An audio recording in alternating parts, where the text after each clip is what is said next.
The day Elara Voss buried her husband was the same day the town of Caldwell Flats decided she was on her own, and not a single soul among them believed she would ask for help. The Kansas sun burned merciless and flat across the plains in the summer of 1882, and the cemetery on the eastern edge of town was nothing more than a patch of dry earth dotted with wooden crosses, most of them leaning sideways from the wind. Elara stood at the graveside in a black dress that had belonged to her mother before her dark hair pinned tight beneath a wool bonnet, her jaw set like flint. She did not weep in front of them. She did not tremble. She stood perfectly still while Reverend Hadley read from Psalms, her hands folded at her waist, her brown eyes dry and fixed on the mound of fresh dirt, and when it was done, she turned and walked back toward the farm without a word to anyone. The townsfolk watched her go with a peculiar mixture of admiration and irritation. "She's too proud to beg," said Mabel Hatch, who ran the dry goods store and had appointed herself the keeper of Caldwell Flats' social conscience. Mabel smoothed her apron and shook her head slowly, the way a person does when they have decided they have done everything within their power already. "We offered. She refused." What Mabel neglected to mention was that the offer had been made exactly once by Mabel herself, in the form of a pot of bean soup left on the porch rail, and that Elara had returned it the very next morning washed and dried and wrapped in a clean cloth, with a note that said simply, "Thank you kindly. Am fine." "Fine," said Ira Dobbs, who ran the livery stable, repeating the word as though it were a symptom of illness. 300 acres, a herd she can barely manage, 2 wells that need new rope, and she says she is fine. "She's stubborn as a post," agreed Frank Morrow, who owned the saloon. "Her husband kept that place running by the skin of his teeth," said Ira. "Poor Gerald. 3 years she'll have before the bank takes it." "Less," said Mabel. And so the town decided, collectively and with the easy finality of people who have already moved on, that Elara Voss would lose the farm, and that she would not ask for help, and that there was therefore nothing to be done about either. They were wrong about one thing. They were wrong about what she was hiding. The farm was called the Double Creek on account of the 2 small streams that crossed the property at its northeastern corner, fed by underground springs that had never gone dry even in the worst drought years anyone could remember. Gerald Voss had bought the land 7 years before, when he and Elara had come west from Ohio with $60, a wagon, a mule named Biscuit, and the particular brand of bright-eyed optimism that was the exclusive property of people who had never yet survived a Kansas winter. They had survived 4 of them together. Gerald had died in April of a lung sickness that had started as a cough in February and moved through him quickly, the way fire moves through dry grass, and by the time Dr. Aldrich had ridden out from town to have a look at him, it was already too late to do much more than offer him a tincture for the pain and a gentle word about preparation. Elara was 26 years old when they lowered Gerald into the ground. She had married him at 19 in a small church in Columbus, Ohio, and she had loved him in the sturdy, practical way of people who have worked side by side through years of difficulty. She had not been in love with him in the way she had read about in the novels she borrowed from Mrs. Calhoun before Mrs. Calhoun moved to Denver, the sweeping, consuming, world-tilting kind of love that made a person feel like they were standing on the edge of something enormous and beautiful and terrifying all at once. But she had loved him. And she missed him in the way she missed a familiar sound, the way the silence after it was louder than the sound itself had ever been. She did not have the luxury to grieve for long. The cattle needed water. The fence on the south pasture had 3 sections down from a late spring storm. The chickens needed feeding. The kitchen garden needed turning. The roof over the barn's west end was beginning to bow under its own age, and she needed to call in someone to look at it before the summer rains made the situation worse. The 2 hired hands Gerald had kept on a pair of brothers named Pete and Clem Dugard had ridden off within a week of the funeral, citing the uncertainty of their wages as their reason. Elara had stood in the yard and watched them go and felt something harden inside her chest, not from hurt exactly, but from the clarity of understanding how things were. She was alone on 300 acres with a small herd of 30 cattle, a mule, 6 horses, 2 dogs, a flock of chickens, and the stubborn intention to make it work. She rose before dawn every morning. She rode the fence lines until she knew every broken post by heart. She repaired what she could and noted what she could not. She drove the cattle to the creek herself, a process that took 3 hours when she had to do it alone and required language that would have made Reverend Hadley's eyebrows climb his forehead. She sold 4 head of cattle in May to cover the most pressing expenses and told herself it was a decision, not a defeat. She began keeping a ledger that she reviewed each evening by lamplight, her pencil moving across the columns with the precision of someone who has decided that the numbers will not be allowed to surprise her. When she rode into Caldwell Flats for supplies at the end of May, she did it with her chin level and her expression pleasant, and she paid for what she bought and declined the sympathy that was offered along with it. She bought flour, salt, coffee, a new coil of fence wire, and a jar of linseed oil, loaded them into the wagon herself when the store boy offered and she was in the right mood, and drove back to the farm at a pace that said she had things to do. She was not too proud to beg. She simply had not yet found a reason to. The reason rode into Caldwell Flats on the second Tuesday of June, on a buckskin horse with a white star face, and the kind of easy, ground-eating stride that said the animal had covered serious miles and was prepared to cover considerably more. The rider was tall in the saddle, lean rather than broad, with the kind of weathered competence that comes not from brute strength, but from a long history of knowing exactly what needs to be done. His name was Cord Haines, and he was 29 years old, and he had come from Texas by way of Missouri by way of the better part of nowhere in particular. He had a bedrel, a saddle that had been repaired in 3 places with careful stitching, a rifle in the scabbard, a revolver at his hip that rode low and easy, and a canvas bag that held his personal effects. He also had a letter in his coat pocket from a man named Wesley Bird, who had told him 6 weeks ago in a saloon in Sedalia that there was solid work to be had in the cattle country around Caldwell Flats if a man was willing to ride and willing to work, and not too proud to take direction. Cord was not too proud to take direction. He was, in fact, one of those rare people who understood that humility was a different thing entirely from weakness, and that listening carefully was frequently more useful than talking. He rode down Caldwell Flats Main Street with the unhurried attention of a man who has learned to read a place quickly. A saloon, a dry goods store, a livery, a church with a fresh coat of whitewash, a hotel that leaned slightly eastward as if it were thinking about lying down, a telegraph office, a land office, a doctor's shingle, a barber shop. A well-maintained town by territorial standards. Perhaps 400 people. The kind of place where everyone knew everything, and most of what they knew was accurate.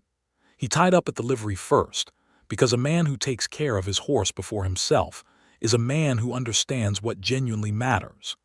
Ira Dobbs came out of the shadow of the livery door wiping his hands on a rag and looked at Cord and the buckskin with the appraising eye of a man who spent his professional life evaluating horses, and by extension their owners. "Good animal," he said. "She is," said Cord. "Her name's Rosie. She's been ridden hard but not pushed beyond reason. She'd do well with a good rub-down and some oats if you have them." Ira did. They settled the matter of board easily enough, and Cord pulled the saddle himself and carried it inside before Ira could offer, which was the kind of thing that made Ira revise his first impression from merely positive to genuinely favorable. "You looking for work?" Ira asked. "I am," said Cord. "Cattle work, preferably. Spent 3 years on a drive outfit out of Texas. Before that, I worked 2 seasons on a ranch in the hill country. I know horses, cattle, fence, and range management. Have no record. I don't drink to excess, and I don't gamble wages I don't yet have. Elara leaned against the wall and considered him. Most of the operations around here are not hiring right now. Smaller outfits. The Harmon Ranch might have something, but Charlie Harmon is a particular man and he doesn't always treat his help right. He paused. There's the Double Creek Farm, east of town about 4 miles. Widow woman out there trying to hold on to the place since her husband passed. She could use help, probably more than anyone, but she's not the sort to put out the word herself. Cord absorbed this without visible reaction. What's the situation? 300 acres, decent cattle, good water. 2 hands walked off in May. She's been running it alone ever since. Elara shook his head. She won't ask. Town has written her off more or less. But the land is good and the springs on that property are worth more than people credit. What's her name? Elara Voss. Her husband was Gerald. Good man. Not a rancher by nature, but he worked hard. Cord nodded slowly. Is there work in town while I get the lay of the land? Elara thought about it. I could use someone for the next few days. Shoeing mostly and some fence repair on the paddock. Nothing glamorous. I'm not looking for glamorous, said Cord. He worked at the livery for 3 days. He was methodical and quiet and did not waste motion.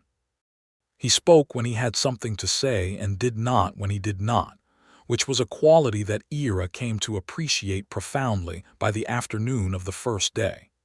He ate at the hotel dining room in the evenings, taking his meals without ceremony, and he went to bed before the saloon got loud, which it reliably did after 9 o'clock. It was on the morning of the 3rd day that he rode out toward the Double Creek Farm with no particular plan beyond having a look at the situation. He came up the lane that led to the farmhouse just before noon. The house was a solid wood-frame structure, painted white at some point in its history, currently in need of repainting but structurally sound. The yard was swept clean. The garden was turned and planted in orderly rows. The fence on the immediate property was in good repair. The barn beyond had the bowing roof section that Elara had mentioned as a passing detail when they had talked about local properties.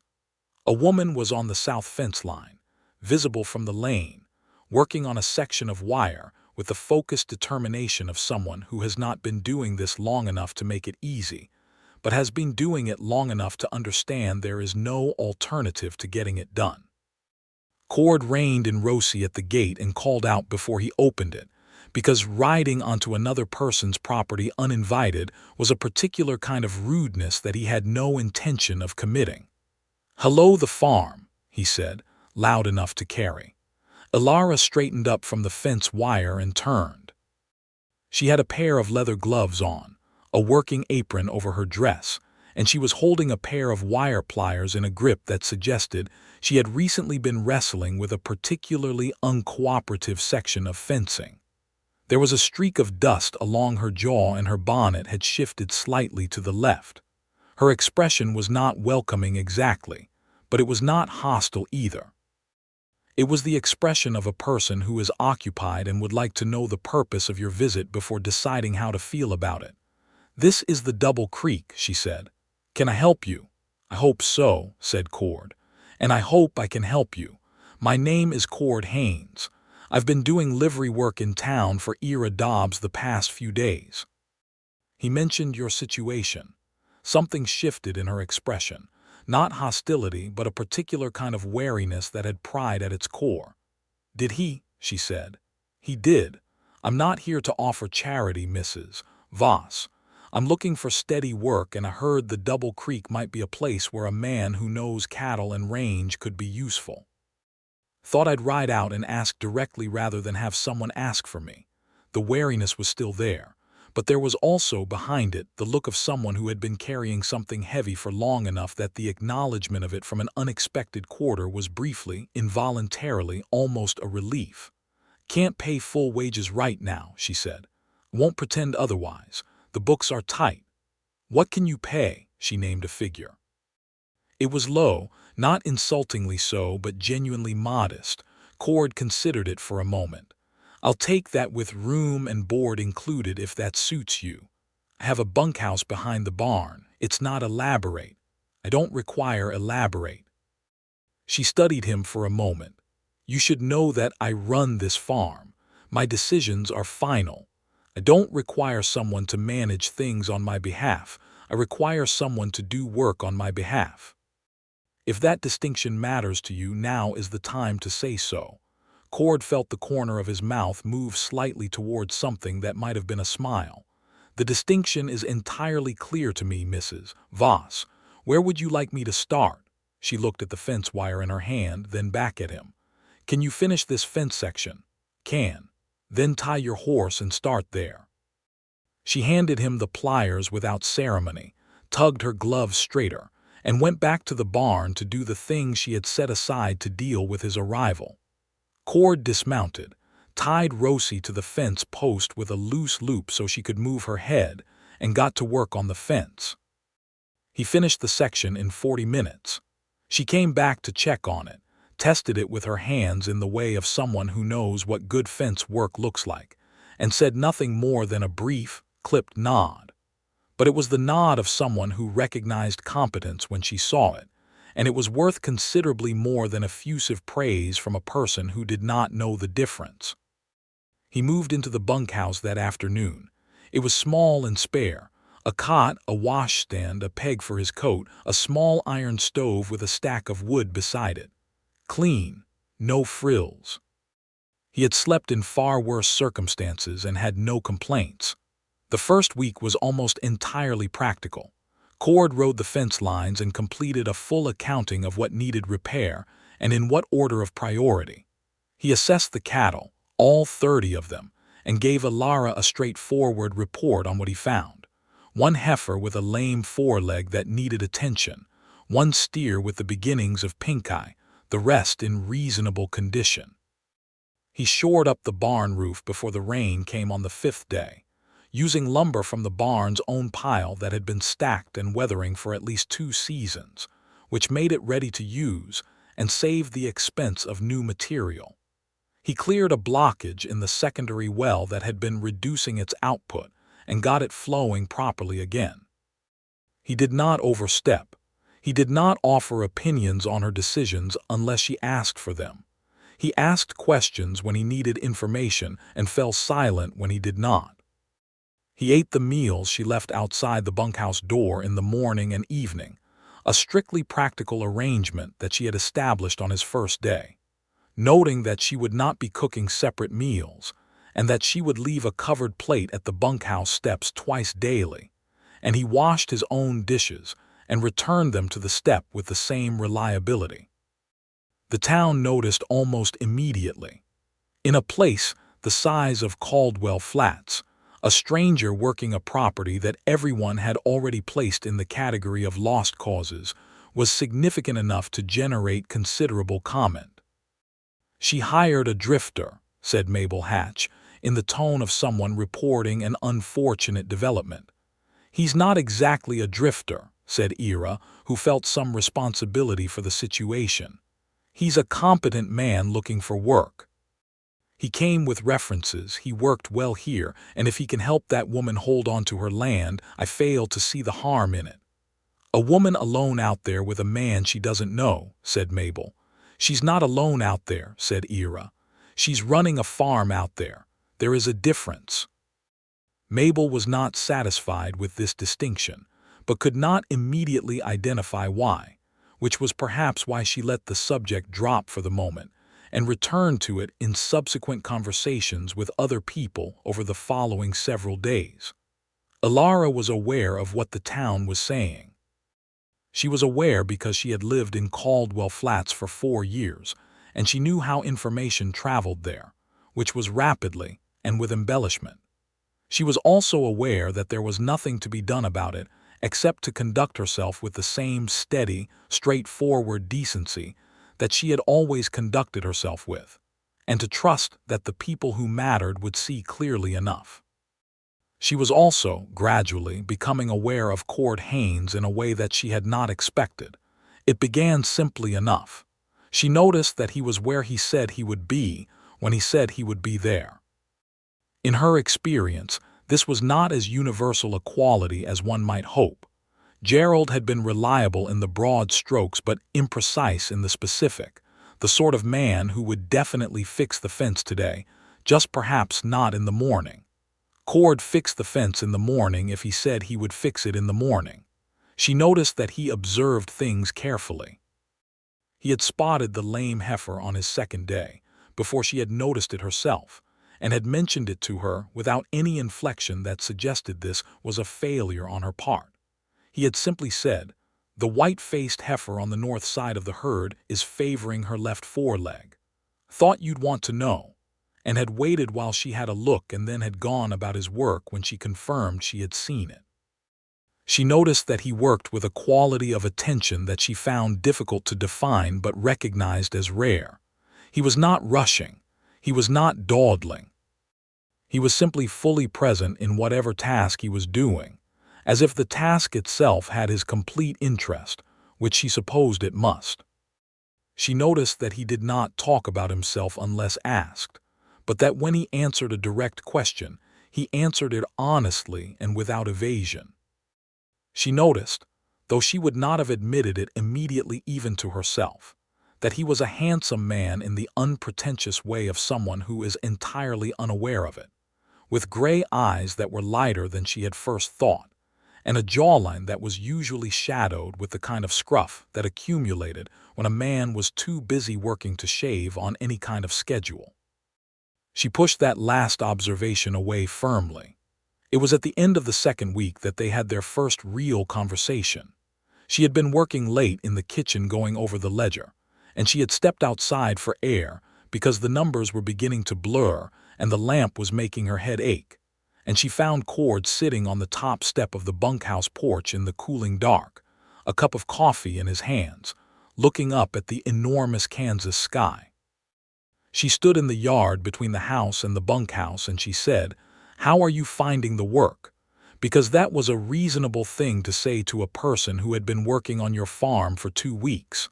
"Satisfying," he said. Then, after a moment, "The land is better than people seem to think it is." She felt a small, involuntary warmth at that because she had thought so herself for years and nobody had ever said it to her outright. "Gerald thought so too," she said. "He wasn't wrong about the land. He was wrong about some of the practical management, but he was not wrong about the land." Cord glanced at her.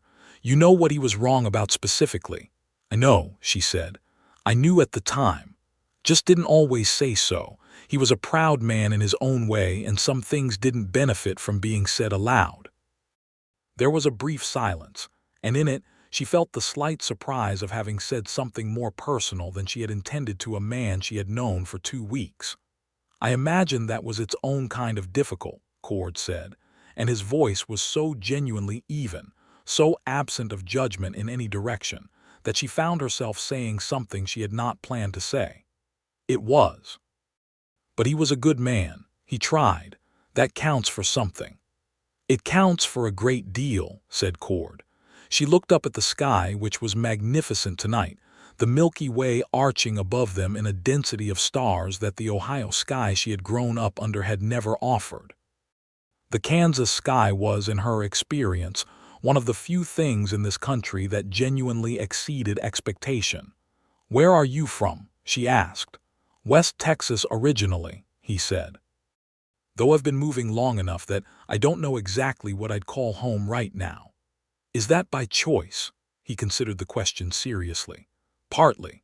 I lost my family place when I was 17. My father died owing more than he'd let on to anyone, and the land went to the bank before I was old enough to do anything about it. I spent a long time after that not wanting to be attached to any particular place." She looked at him then, really looked at him, because that was something she understood in a way she had not expected. "And now," she said, "now I'm beginning to think attachment to a particular place might be exactly what I've been looking for." He was looking at the sky when he said it, and she could not have said with certainty that he meant anything beyond the literal, but something in the quality of his voice, suggested that the literal might not be entirely the point. She said good night and went back into the house and sat at the kitchen table with the ledger open in front of her and did not look at it for quite a long time. July was hot and relentless, as July in Kansas reliably is, and the work it demanded was punishing even for two people. They established a rhythm of morning meetings at the fence near the barn, brief and practical, going over what needed to be done that day, and then dividing the labor according to what each could do most efficiently. Elara was more comfortable with the horses than she had given herself credit for, and she took over the primary horse management while Cord focused on the cattle and the structural repairs. They worked within sight of each other a good portion of each day, not always speaking, but not needing to. The town came out in the form of Mabel Hatch on a Wednesday afternoon in mid-July, unannounced, in a buggy she drove with the efficient authority of someone accustomed to managing situations. Mabel surveyed the farm with the air of someone conducting an inspection, and Elara met her in the yard with the air of someone who was too busy for an inspection, but was willing to be polite about it. "The farm looks better than I expected," Mabel said, and this was as close to a compliment as Mabel reliably got. "It's coming along," said Elara. "The man from the livery," said Mabel, getting to the actual purpose of her visit with the directness that was also one of her genuine qualities. "Hope you are being careful, Elara." "About fence repair," Elara said pleasantly, Mabel's mouth compressed slightly. "You know what I mean." "I do," said Elara, dropping the pleasantness but not adding anything hostile in its place. "And I appreciate that you care. But Cord Haines is a decent man doing honest work, and how I manage my own farm is a matter I feel confident handling without advice." Mabel considered this for a moment with the expression of someone who has more to say, but has recognized that saying it will not accomplish anything. "The Reverend would be happy to have you to supper Sunday," she said instead. "Both of you, if that's what's appropriate." Elara felt something that might have been amusement trying to surface. "That's very kind, I'll mention it." When she told Cord about the invitation that evening at the fence, his expression was unreadable for a moment, and then he said, "Does the Reverend have a good table?" "His wife does," said Elara. "She makes an exceptional apple pie." "Then I suppose we shouldn't refuse." The Sunday supper at Reverend Hadley's house was, in the event, more pleasant than either of them had expected. Reverend Hadley was a genuine man without pretension, a former schoolteacher from Indiana who had found his vocation relatively late in life, and brought to it an intellectual curiosity that made him interesting to talk to. His wife, Claire, was warm and energetic, and made the apple pie that Elara had promised, which was everything it was reputed to be. Mabel Hatch was also there, along with Ira Dobbs and his wife, and Frank Morrow and his wife, and the conversation ranged over cattle prices and the railroad and a new school teacher that the county was trying to recruit and the prospects for the fall harvest. Cord held his own in the conversation without dominating it. He spoke about cattle markets with the authority of someone who had spent time in the trade, and when the subject turned to the railroad, he had an informed opinion about the effect of the expansion on cattle drives that made Ira lean forward with interest. When Claire Hadley asked him about Texas, he described it with a dry, understated wit that made the table laugh, and Elara, seated across from him, caught herself watching the way his face animated when he was talking about something he knew well, and looked away before he caught her at it. He caught her anyway. She saw it in the brief, quiet acknowledgment in his eyes, there and gone in a moment, replaced by the same steady pleasantness with which he navigated all public social situations. Afterward, driving back to the Double Creek in the wagon with the stars coming out overhead, they were quiet for a comfortable stretch before Elara said, "That was not as painful as I anticipated." "Mabel Hatch is not as bad as her reputation," he said. "Don't tell her that," said Elara. "She works very hard at her reputation." He laughed. It was a real laugh, not performed, and the sound of it in the warm night air did something unexpected to Elara's chest, which she acknowledged privately and then addressed by choosing to discuss the fence situation on the western pasture. He let her redirect the conversation without comment, which was, she was beginning to understand, one of his consistent qualities. He did not push. He did not press. He was patient in the way of a person who understands that things arrive in their own time. By August, the rhythm of the Double Creek had become something that Elara could no longer imagine existing without. The cattle were in better condition. The fence was fully repaired. The barn roof had been properly stabilized with new support beams that Cord had cut and fitted himself. The second well was producing at full capacity. She had not needed to sell another head of cattle, and the ledger, while still tight, was moving in the right direction. She also could not sleep some nights. She lay in the darkness of the farmhouse bedroom and looked at the ceiling and tried to account for the fact that she was thinking about a man in the bunkhouse behind the barn with a specificity and frequency that was entirely inappropriate. She thought about the angle of his shoulders when he was working, the particular quality of his attention when she was speaking, the way his voice sounded in the evening cool when they spoke at the fence. She thought about what he had said that first night about attachment and about looking for home, and she thought about the way he had looked at her briefly across the reverend's supper table. And then she thought about Gerald, and she thought about what it meant that she was thinking these things only 4 months after his death, and she felt a complicated mixture of guilt and longing, and something that felt like embarrassment but was closer to honest self-recognition. She was not too proud to feel things. She had simply had no practice acknowledging them. Cord, for his part, was conducting his own private struggle with equal, if differently expressed, difficulty. He had liked Elara Voss from the moment she had handed him the wire pliers and walked away without ceremony, because it told him immediately what kind of person she was. He had respected her from the end of that first week. He had begun to find her genuinely compelling sometime in the middle of the second week, and he had spent the subsequent weeks conducting himself with the scrupulous care of someone who is very aware that he is in an employee relationship with a woman who has recently lost her husband and is managing more difficulty than most people could handle, and that any personal feeling he had was not her problem to manage and not his to express uninvited. He talked to Rosie about it in the evenings, which was not as irrational as it sounds. Horses are excellent listeners. "I'm not going to say anything," he told Rosie, who swiveled one ear in his direction with the polite attention of a horse who has heard this before. "It's not the right time, and she hasn't given me any indication. She's a woman running a farm and dealing with a considerable amount of difficulty, and the last thing she needs is for the hired hand to develop inconvenient feelings." Rosie blinked at him.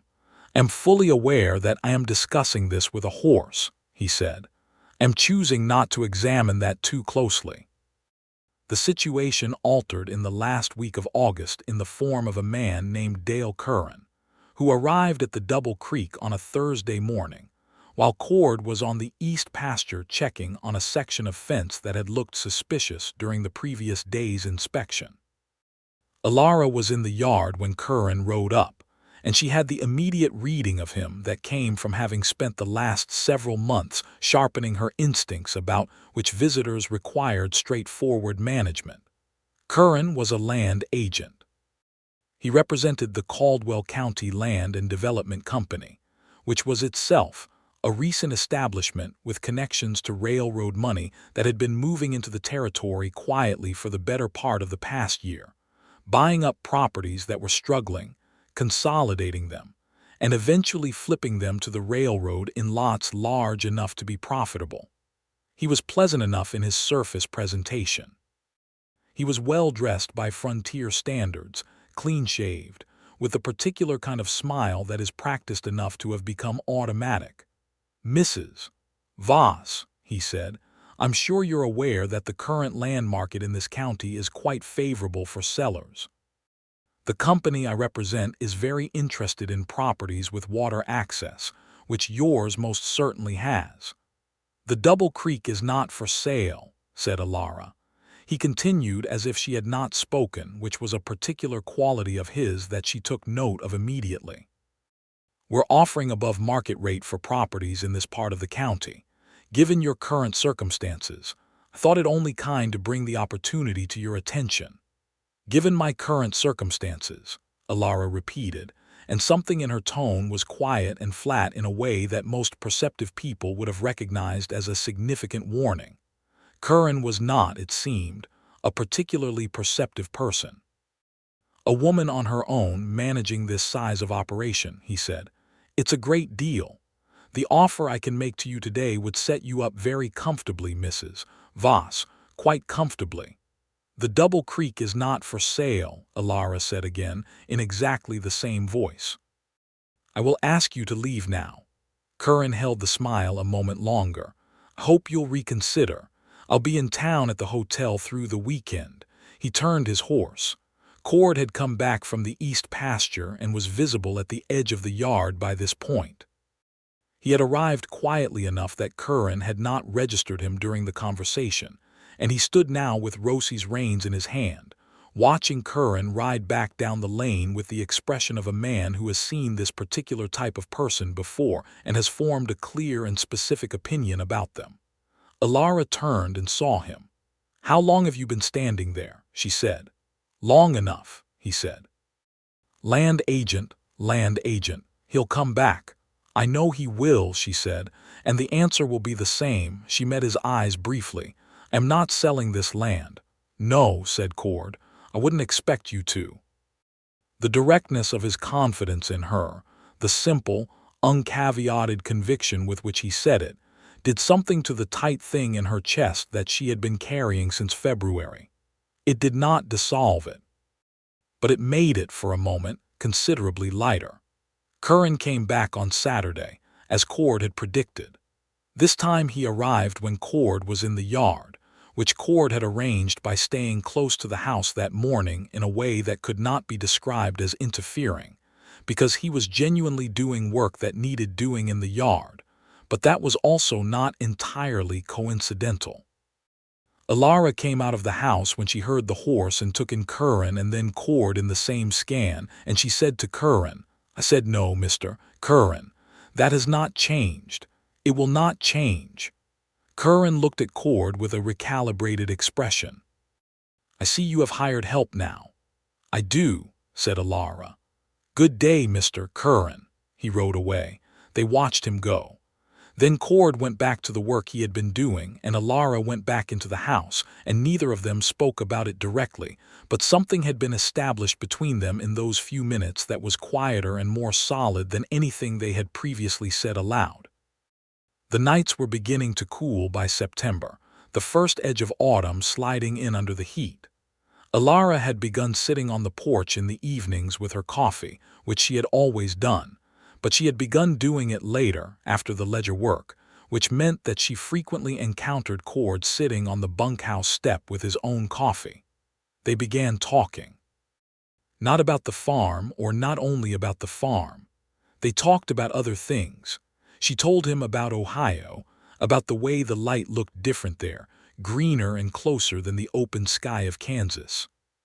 He told her about Texas, about a cattle drive he had done at 22 that had taken him from the Rio Grande to the stockyards at Abilene, about a night on the Kishome Trail when the sky had turned green before the storm hit, and every man in the outfit had known it was going to be serious.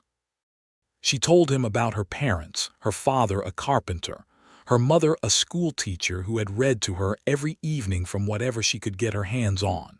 He told her about his mother, who had died when he was 12, and his father, who had done his best but had been a man who understood horses better than finances. She told him she had wanted to be a teacher once, before the farm had become everything. He told her that the farm was a kind of teaching, that learning what land needed and what would ruin it and what would make it thrive was its own form of knowledge, and that it was worth keeping. She looked at him across the yard in the autumn cooling dark and felt the world tilt slightly, the way it does when something that has been moving slowly suddenly arrives.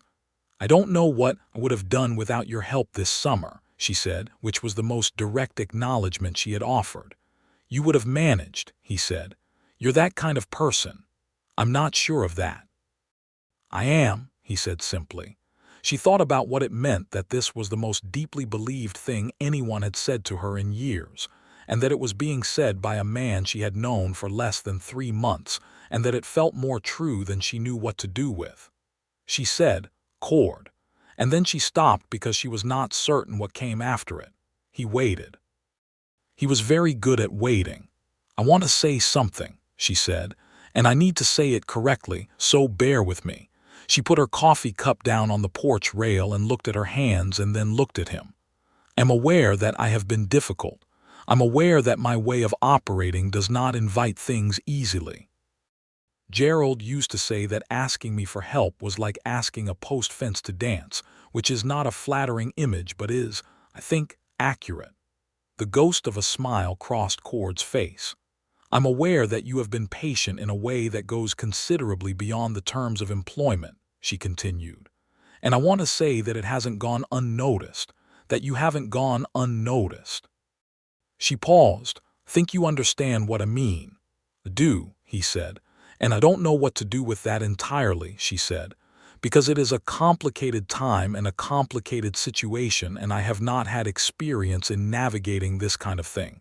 But I wanted you to know." He set his own cup down. He stood up from the bunkhouse step and crossed the yard, and she straightened on the porch but did not retreat, which was itself an answer. He stopped at the foot of the porch steps and looked up at her. "I have been trying very hard," he said, "not to say anything that would make things complicated for you. Because you have enough complicated and that's not what you need from me." "What if complicated is what I want from you?" she said, and felt the words settle in the air between them with the weight of something real. He came up the steps and stopped in front of her. He was close enough that she could see the gray of his eyes clearly even in the low light, and she could see that whatever was in them was genuine in the way that she had learned to recognize over the course of the summer, which was the way of something that had been carefully held and was now simply present without pretense. "Elara," he said. "Yes," she said, which was an answer to a question he had not technically asked yet, and they both knew it. He took her hand, slowly enough that she could have drawn it back if she wanted to. She did not draw it back. His hand was warm and work-roughened, and he held hers with a carefulness that made her feel, for the first time in a very long time, that something fragile was being handled with the attention it deserved. He raised her hand and pressed his mouth to the back of it, a courtly, old-fashioned gesture that she had not expected and that struck her, in its unexpectedness, as being more intimate than something more direct would have been. She looked at him. He looked at her. The Kansas night was vast and still above them. "I'm not going to rush you," he said. "I want you to know that clearly." "I know it," she said. "I've known it for a while." It's been something of a relief and something of a frustration simultaneously. He smiled then, fully and without reservation, and it was the best thing she had seen in a very long time. She did not sleep well that night either, but it was an entirely different kind of not sleeping. The fall came in properly in October, and with it, the work of preparing for winter, which was its own considerable project. They worked well into the evenings some days, and they were easier with each other now, not dramatically different in their surface operations but shifted in the underlying register of things, the way two instruments playing in harmony produce something that neither produces alone. He brought her wildflowers from the east pasture once, a small bundle of the last of the late-season asters that were still managing to bloom in the cooling weather, and handed them to her without ceremony, just held them out with the straightforward directness of someone who has decided that the small, honest gestures are worth doing. She took them and put them in a jar on the kitchen windowsill, and they lasted 3 days, and she let herself acknowledge that she was very glad he had brought them.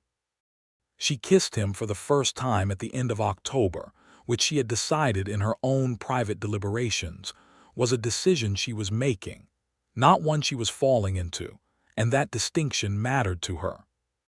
They were standing at the fence at the edge of the south pasture in the late afternoon, looking out over the cattle that were moving in their unhurried way across the autumn grass. And she turned to him, and he was already looking at her. And she reached up and touched his jaw and kissed him before she thought about it long enough to talk herself out of it. He kissed her back with the same restraint and the same full honesty that characterized everything about him, and when they separated she felt as though a very long-held breath had finally been released.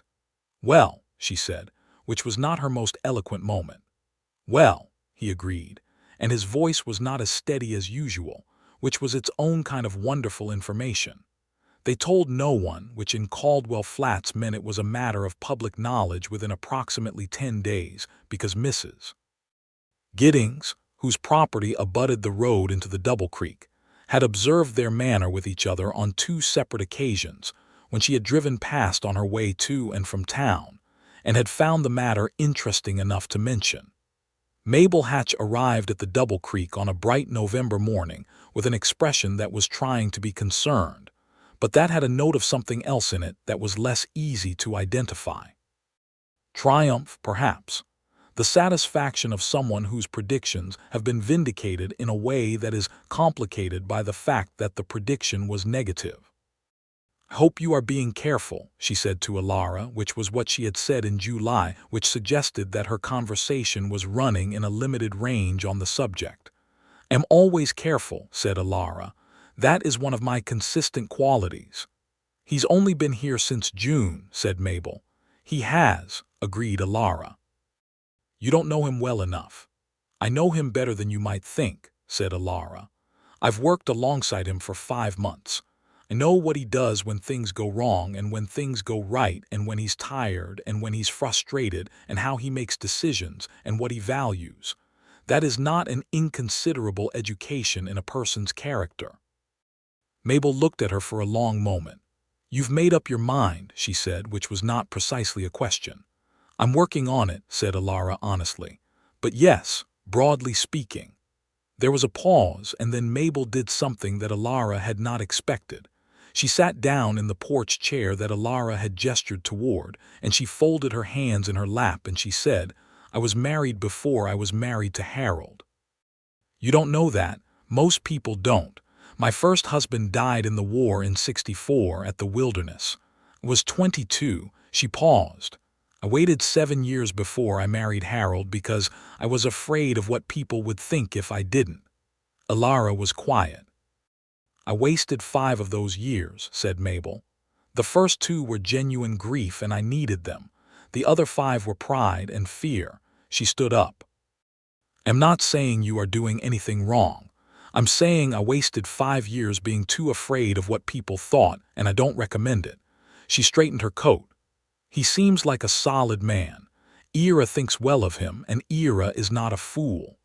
She said good day and got back in her buggy and drove away, and Elara stood on the porch and looked after her for a long time.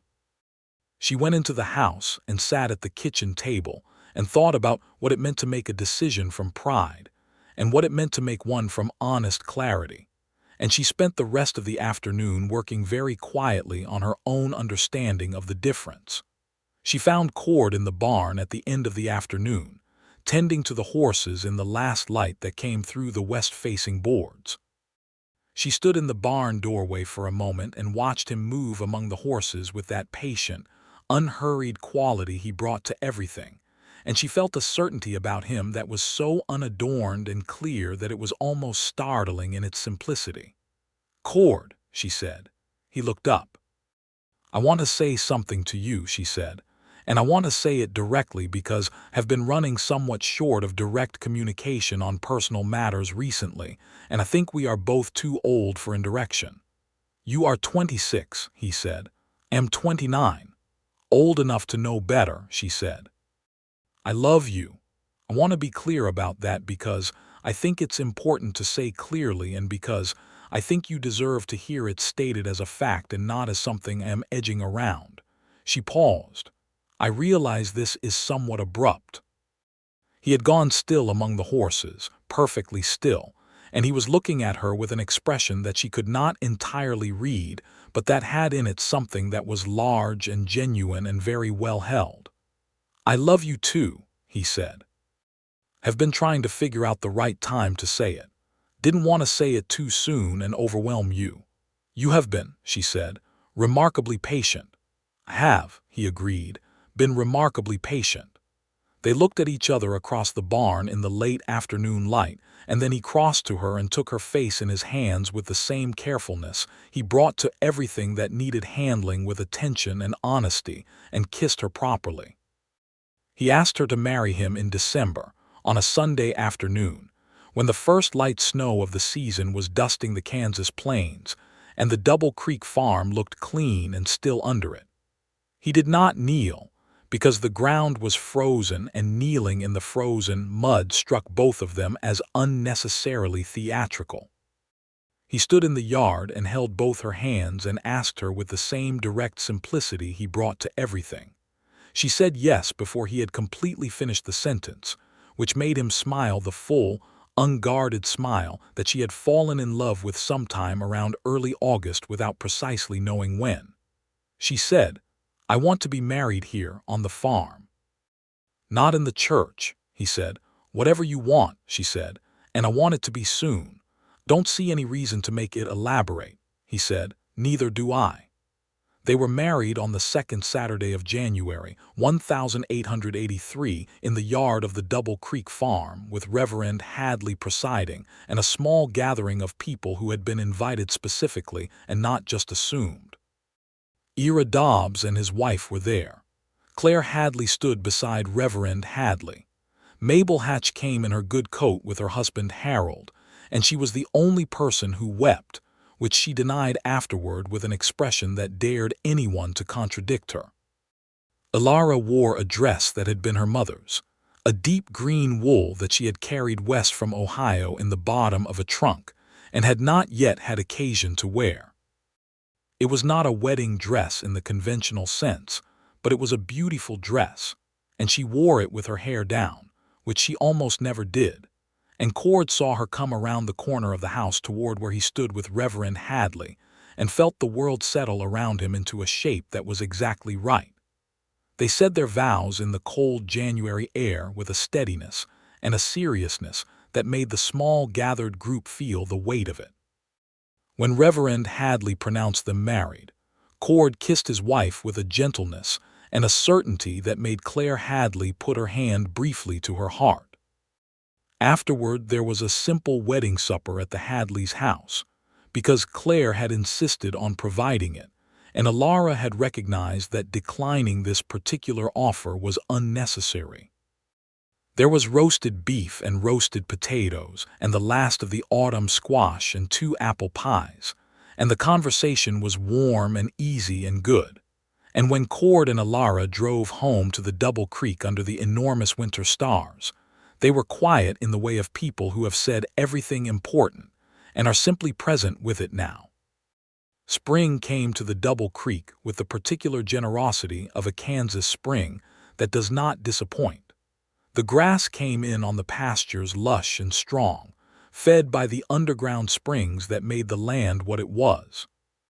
The cattle had wintered well, better than the previous year's losses that Elara had managed alone through the bitterest months, because there had been 2 of them this time to watch the herd and make the decisions and do the work.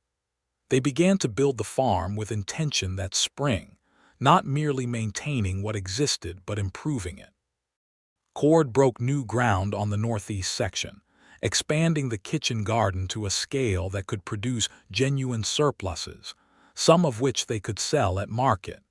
He built a root cellar that would change how they could store for winter. He scouted the timber on the creek banks and selected carefully, bringing back only what they needed and leaving the rest, understanding that the creek banks needed their trees. Elara kept the books with the precision she had always brought to them and began to see, for the first time, a ledger that was moving steadily in the right direction.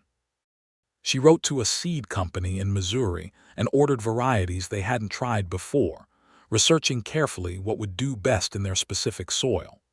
She began selling eggs in town on a regular basis and had a relationship with the hotel dining room that brought in a modest but reliable income each week. She also discovered, in March of 1883, that she was going to have a baby. She told Cord on a Tuesday evening, sitting on the porch with their coffee, and she watched his face when she told him go through a sequence of expressions that moved from surprise to something that was so unguardedly happy that it made her laugh slightly, which she had not expected, because she had been somewhat nervous about his reaction, and laughter had not been among the anticipated responses. "Well," he said, which was the same word she had said at the fence in October, and she felt the echo of it with a private warmth. "Well, indeed," she said. He reached over and took her hand and held it in both of his, and they sat like that for a while in the spring evening, not needing to say more than what the silence already held. They had a son in November of 1883. He came in the night, as babies in that era reliably did, with Claire Hadley in attendance, as she had become the informal midwife of Caldwell Flats after the previous one had retired, and Dr. Aldrich present as well, because Cord had ridden to town for him in the dark and the cold with the focused speed of a man who was not going to take any chances with the two most important people in his world. It was not an easy birth, but it was not a dangerous one, and by the small hours of the November morning, Elara held a son who was red-faced and vocal, and, in her thoroughly biased assessment, extraordinary in every particular. They named him James, for Cord's father, which had been Elara's suggestion, and which had made Cord need to step outside the bedroom for a few minutes to collect himself. Ira Dobbs brought a bottle of whiskey to the Double Creek the following day, which he left at the door with a note that said simply, "Congratulations, James Haines. That's a name that sounds like it means something." Mabel Hatch brought a baby quilt that she had made herself, in green and cream, which was so beautiful and so clearly the product of considerable skill and time that Elara folded it carefully and kept it for James's entire childhood and his children after. Frank Morrow spread the news at the saloon, as was his efficient custom, and by the end of the day the whole of Caldwell Flats knew, and the town felt about it, the way small towns feel about new lives, which is that it is one of the few genuinely good things. The year 1884 was a good one at the Double Creek. The herd grew, the garden produced, the root cellar held well through the winter. James grew rapidly and enthusiastically, the way healthy, well-tended babies do, and learned to sit and then to pull himself upright and then to stagger across the kitchen floor with an expression of concentrated determination that both his parents recognized as familiar. The town had come around, not dramatically, not all at once, but in the gradual way that communities come around to things that prove themselves over time. People saw the Double Creek and what it had become, and they saw Cord and Elara together, and they saw in them something solid and real. Mabel Hatch was known to say, in the particular tone she reserved for things she had decided were true, that some people were exactly what they appeared to be, and that Cord Haines was one of them. Dale Curran came back once more, in the spring of 1884, and the farm he rode up to was not the one he had visited in the summer of 1882. The fences were sound. The herd was visible and in good condition. There was a new root cellar and a repaired barn and a garden that was clearly being managed with serious intent. There was a man in the yard who looked up from the fence post. He was setting with the calm, settled authority of someone who has found his place in the world and has no intention of being moved from it. "The Double Creek is not for sale," said Cord pleasantly. "I believe my wife has made that clear to you before." "I'm making it clear now." Curran looked at him for a moment, then looked at the farm, then looked back at Cord. He was a practical man at his core, and practical men recognize when a situation has changed in ways that are not going to reverse. "Good day," he said, and rode away and did not return. Elara watched from the porch, where she was holding James on her hip, and met Cord's eyes across the yard, and the look they exchanged was brief and entirely sufficient. The Curran matter was, effectively, the last significant external difficulty the Double Creek faced in those years. The railroad expansion moved in a direction that did not require their land, which was a relief. The cattle markets were favorable through 1884 and into 1885. The springs on the northeast corner continued to flow without interruption, which was a thing that Cord and Elara were privately but deeply grateful for, because water was the irreplaceable foundation of everything they had built. By the spring of 1885, Elara was expecting their second child, and the farm was carrying 50 head of cattle and producing a surplus from the garden and the poultry operation that had become a genuine secondary income. Cord had begun, quietly and carefully, repaying the modest debt the farm carried from the difficult years before his arrival, and Elara's ledger reflected a trajectory that was, for the first time, genuinely comfortable. Their second child was a daughter, born in October of 1885, and they named her Ruth for Elara's mother.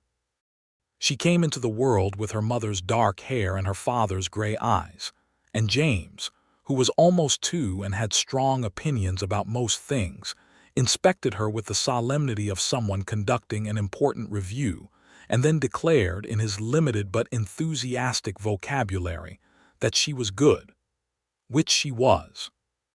The town of Caldwell Flats threw a small celebration for the Double Creek in the fall of 1886, marking what everyone understood was the farm's genuine establishment as one of the sound and reliable operations in the county. Reverend Hadley gave a short and excellent speech. Mabel Hatch had brought 3 pies, which was her version of the same sentiment. Ira Dobbs clapped Cord on the shoulder and said, "Told you the land was good." "You told me there was work there," said Cord. "You were right about more than you knew." Ira looked at him and then looked at Elara, who was across the room talking to Claire Hadley with James at her knee and Ruth in her arms, and her face was bright with the particular quality of someone who is genuinely at home in their life. "I might have had some idea," said Ira. That evening after the celebration, after James had been put to bed and Ruth had been settled in her cradle, Cord and Elara sat on the porch of the farmhouse in the October cool, her head resting against his shoulder, his arm around her. The Kansas night was enormous above them, that extraordinary depth of stars that Elara had described to him once as one of the few things in this country that genuinely exceeded expectation. "Do you remember," she said, "the first evening we talked, when you were sitting on the bunkhouse step and I came outside for air?" "I remember it clearly," he said. "You said you were beginning to think that attachment to a particular place might be what you'd been looking for." "I did say that," he said. "Were you talking about the land?" she asked, and her voice had the quiet quality of someone who already knows the answer and wants to hear it said anyway. "No," he said. "I was not talking about the land." She tilted her head back and looked at the stars and felt the weight of his arm around her and heard the small sounds of the sleeping house behind her and thought about everything that had led to this particular night on this particular porch. The hard year of 1882. The morning she had driven to town for supplies with her chin level and her expression composed, and her heart very privately breaking. The afternoon in June when a man had ridden up the lane on a buckskin horse and called out "Hello the farm" before he opened the gate, which she had not forgotten because it was the kind of thing that told you something true about a person. The fence pliers. The evening at the Reverend's supper. The wildflowers in October. The porch in September and the honesty she had gathered herself to offer him. The wedding in the January cold with Mabel Hatch weeping and denying it. James's first determined stagger across the kitchen floor. Ruth's gray eyes. The ledger that showed a farm that was not just surviving but genuinely, solidly thriving. "I love you," she said, which she had gotten considerably better at saying in the past few years, though she had always felt it. "I want you to know that I love you in the way didn't know existed outside of borrowed novels, which I feel is important information." He held her closer because he was a man who understood that the appropriate response to some things is not a word but a gesture. "I love you too," he said. "In the same way," she laughed softly. "When did you know specifically?" "Specifically?" He considered it genuinely. "When you handed me those wire pliers." She looked up at him. "That was the first morning." "Yes," he said. "It was." She shook her head. "That is a significant piece of information to have kept to yourself for months." "Thought it was perhaps premature to mention." "It was," she agreed. "But still." He pressed a kiss to her hair, and she settled closer, and they sat like that in the enormous Kansas night while the farm that had been a lost cause and a widow's stubbornness, and a drifter's last chance breathed quietly around them, full of cattle and horses and children, and the underground springs that never went dry. In the spring of 1887, Cord Haines formally took on a partner in the Double Creek operation, a young man named Henry Foster, 21 years old, who had come west from Missouri looking for exactly the kind of work that Cord himself had looked for 5 years before. Cord hired him the way Elara had hired Cord, not out of charity, but out of the recognition of genuine need matching genuine capacity, and Henry turned out to be steady and quick to learn and deeply appreciative of the work, which was all that had ever been required.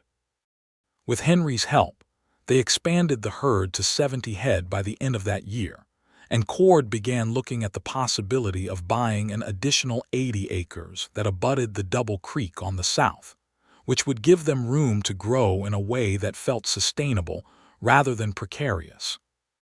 Elara worked the numbers in the ledger with the careful attention she had always brought to them, and she confirmed what Cord had calculated, and they agreed to move forward together, which was the way they made all their decisions. Together, after full discussion, with equal weight on each voice. The purchase went through in the fall of 1887, and the Double Creek grew to 380 acres, which put it in the category of a genuine working ranch rather than a struggling farm, and which felt, to both of them, like an arrival at something they had been moving toward since the very beginning. Mabel Hatch came out to the Double Creek for supper that Christmas, along with Harold and the Hadleys and the Dobbses, and she sat at Elara's table and looked around at the full house. James, 4 years old, already opinionated about horses. Ruth, 2 years old, studying everything with her father's gray eyes. The warmth of the house and the food on the table, and Cord and Elara moving in the easy, unthought-about synchrony of two people who have shared a space long enough that their movements have learned each other, and she said, without any of her usual protective briskness, "You did well, Elara, in all the ways that matter." Elara looked at her and then looked at Cord, who was lifting Ruth from her chair and settling her on his hip with the practiced ease of a man who has carried a child for 2 years, and Ruth was patting his jaw with her small hand and telling him something in the earnest, largely incomprehensible language of a 2-year-old. "I did," said Elara, "in all the ways that matter." They grew old at the Double Creek together. That is the simplest and most complete way to say it. The farm grew with them, expanding and deepening over the years, and James grew up knowing every fence line and every head of cattle by character if not always by name, and Ruth grew up with her mother's precision and her father's patience, which was a formidable combination that she deployed with great effect throughout her life. There were hard years, because farming in the Kansas plains always has hard years, droughts and storms and market swings, and the 1,000 small disasters that are the ordinary texture of a rancher's life. They weathered all of them. The town of Caldwell Flats never forgot the period of Elara Voss's widowhood. It was one of those stories that a community carries as part of its understanding of itself. The woman who would not ask for help, the drifter who saw what the town had missed, the farm that had been written off and had instead become one of the most solid operations in the county. Reverend Hadley told the story, in its more general form, in a sermon about the difference between pride and strength, and about what it means to receive help without diminishment. What the town eventually understood, in the slow way that communities understand things, was that Elara had not been too proud to accept help. She had been waiting, perhaps without knowing it entirely, for the kind of help that came without conditions or pity, the kind that recognized her capability and added to it rather than replacing it. And Cord had given her that, from the moment he had handed back the wire pliers and asked where else she needed him. And he had seen, in those first weeks and months, what the town, with all its practical concern and its bean soup and its written-off predictions, had never managed to see. Not a woman in difficulty, not a widow who was running out of time, not a stubborn woman too proud to beg. He had seen a person of remarkable quality, running very fast just to hold in place, who needed nothing more than someone standing beside her, who genuinely believed she could run. He had believed it from the beginning. He had told her so, and it had turned out to be the truest thing that anyone had said at the Double Creek in a very long time. On a morning in May of 1892, 9 years after they had been married in the cold January yard, Cord stood at the fence at the edge of the east pasture and looked out over the ranch at the beginning of the day, the way he did every morning, while the light came in low and golden from the east, and the dew was still on the grass, and the cattle were moving in their long, slow way across the pasture. He heard Elara come up behind him, heard the familiar rhythm of her walk, and moved slightly so she could stand beside him at the fence.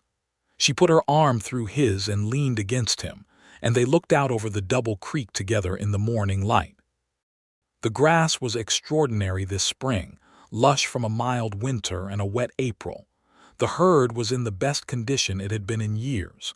The house behind them was full of the sounds of James and Ruth beginning their morning, and there was coffee on the stove.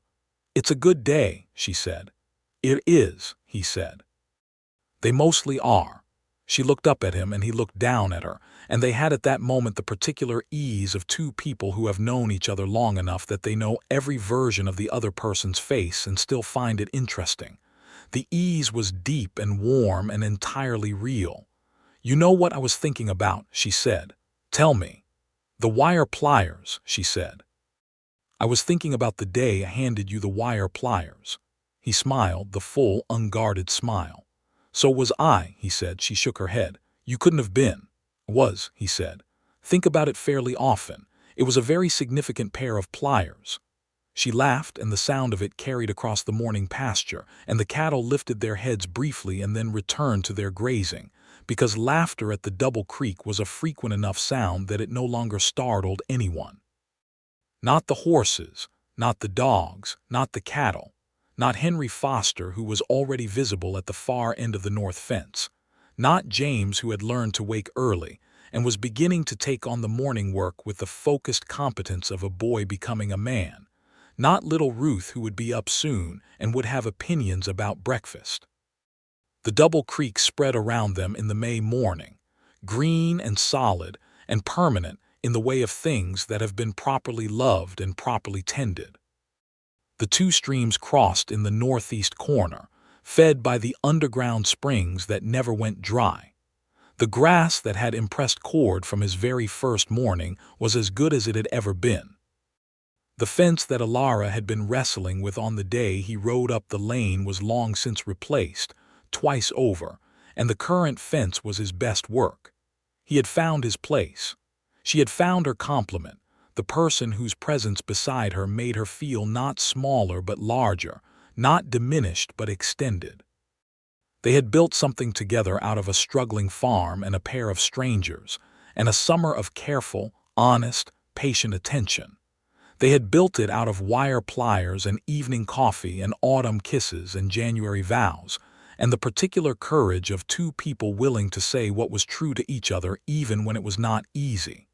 They would build more still. The morning opened ahead of them, wide and warm and full of the particular promise that a Kansas spring morning holds when the grass is high and the water is running, and the people looking at it know they have earned every acre of what they see. They stood at the fence together for a moment longer, her arm through his hand over hers, and then she said they should get the coffee before James drank all of it, and he said that was a legitimate concern, and they turned and walked back toward the house together through the dew-wet grass, and the double creek was alive around them, and it was good. It was, by any honest accounting, more than good. It was everything that the town of Caldwell Flats had decided, in its practical and collective wisdom, that it was never going to be.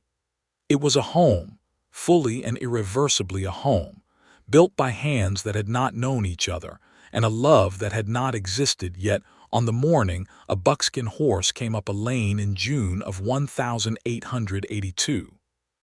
And the town, to its credit, eventually knew the story well enough to understand its own part in it, the part where it had written something off, the part where one man had ridden in and seen something that the writing off had been unable to erase.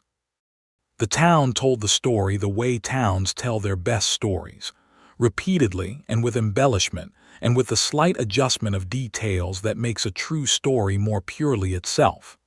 And the version the town told, the version that lasted, went something like this. She was too proud to beg, the town said. And they waited for her to fail. But one cowboy rode in and saw what they never could. He saw a woman worth standing beside. And he stood there from that first summer morning until the last of his days, and he was glad every single one of them that he had. That is the truest version. That is the one the Double Creek would confirm. If you rode out there on a good spring morning and stood at the east pasture fence and listened to the grass and the water and the ordinary beautiful sound of a life that has been chosen and kept. The springs never went dry. Neither did anything else.